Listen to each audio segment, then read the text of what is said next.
સુરત જિલ્લામાં વીજલાઇન નાખવાની કામગીરીનો વિરોધ. કામરેજ અને બારડોલી તાલુકાના ખેડૂતો એકઠા થયા અને પાવર ગ્રીડ કોર્પોરેશન સામે રોષ વ્યક્ત કર્યો. ખેડૂતોના વિરોધના કારણે બંને તાલુકામાં વીજલાઇન નાખવાની કામગીરી રોકવી પડી. ખેડૂતોની માંગ છે કે વર્તમાન ભાવ અનુસાર તેમને વળતર ચૂકવવામાં આવે. ખેડૂતોએ આરોપ લગાવ્યો કે પાવર ગ્રીડ કોર્પોરેશનના અધિકારીઓ પોલીસ બંદોબસ્ત સાથે ખેતરમાં આડેધડ કામગીરી કરી રહ્યા છે, જેના કારણે ખેતી પાકને પણ નુકસાન પહોંચે છે. ખેડૂતોના વિરોધ બાદ વીજલાઇન નાખવાની કામગીરી 18 ડિસેમ્બર સુધી મોકૂફ રખાઈ. વડેલો ઉપાર્જિત આ જમીન છે, ખૂબ મોંઘા ભાવની જમીન છે અને તેમાં અમને કોઈ બજાર ભાવ પ્રમાણે કિંમતની કે કોઈ ચોખવટ નથી અને કોઈ પણ જાતની પ્રી ઇન્ફોર્મેશન આપ્યા વગર સીધું અહીંયા બુલડોઝર લાવીને એમણે કામ ચાલુ કરી દીધું.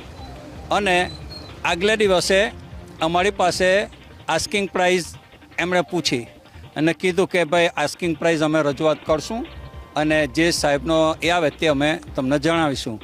અને બીજે દિવસે કોઈ પણ જાતના કોલ કર્યા વગર અમારી જમીનમાં દાખલ થઈને કરી દીધું.